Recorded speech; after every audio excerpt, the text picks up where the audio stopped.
Well, it is Thursday and I am back in the office. I was in Philadelphia this morning. Tomorrow I'll be Atlantic County in the morning and then Camden County in the afternoon. We are getting closer to the weekend, and like every weekend going in, we come out with our weekly update, which will go out tomorrow. Over 4,000 of our current and former clients in Pennsylvania and New Jersey did come out with a blog article today regarding stop and frisk in New Jersey. It is an important issue. We focus a lot on it, both in New Jersey and Pennsylvania, because as I state in my blog articles and my books and a lot of my videos, most of our criminal cases come to us following a vehicle stop.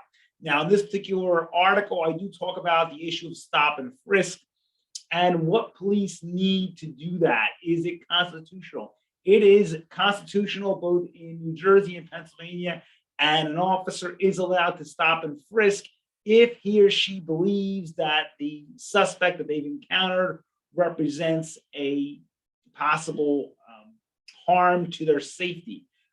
So that's the issue the courts will use to evaluate that, and the officer will have to testify that based on his or her education, knowledge, and experience, that they believe that their safety could have been compromised and they were permitted to do a stop and frisk of that particular suspect. Now, what are the factors the court will use to determine whether or not that stop and frisk was legal? Well, there is no set formula.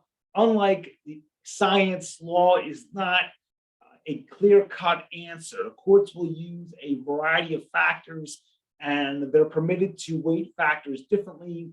But whenever a judge gives a decision regarding stop and frisk, they will evaluate such factors as the area the person was in, whether or not the person lived in that area, why they were there. Again, this is assuming the person answered the questions that the officer had posed to them. That's why I always say, don't answer any questions, but simply give the officer your name and driver's license, and that's it. The more information you give, the more it allows the officer to build a case for reasonable suspicion and or probable cause. So the factors that the court will use will be responses to the questions. They can use things like being nervous, but it's not a very strong factor because most of us, if we're stopped by a police officer, we're a little nervous. So it's just very common, but the courts will give that weight in its evaluation of whether or not the stop and frisk was legal. Remember that this is a pre-trial issue, as I indicate in that article. It's not a trial issue. If your attorney does not raise the issue on a pre-trial motion to suppress evidence,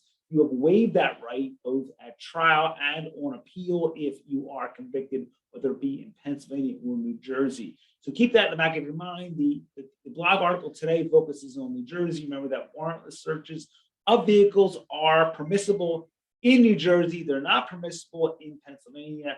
Police do need a search warrant to search a vehicle, minus exigent circumstances in Pennsylvania, and the courts have ruled in Pennsylvania that the mobility of the vehicle in and of itself is not considered an exigent circumstance. If you have questions, 215-755-9000 in Pennsylvania, 856-793-7429 in New Jersey, 24 hours a day, 7 days a week, website gambonellaw.com. As always, a tremendous resource for your family.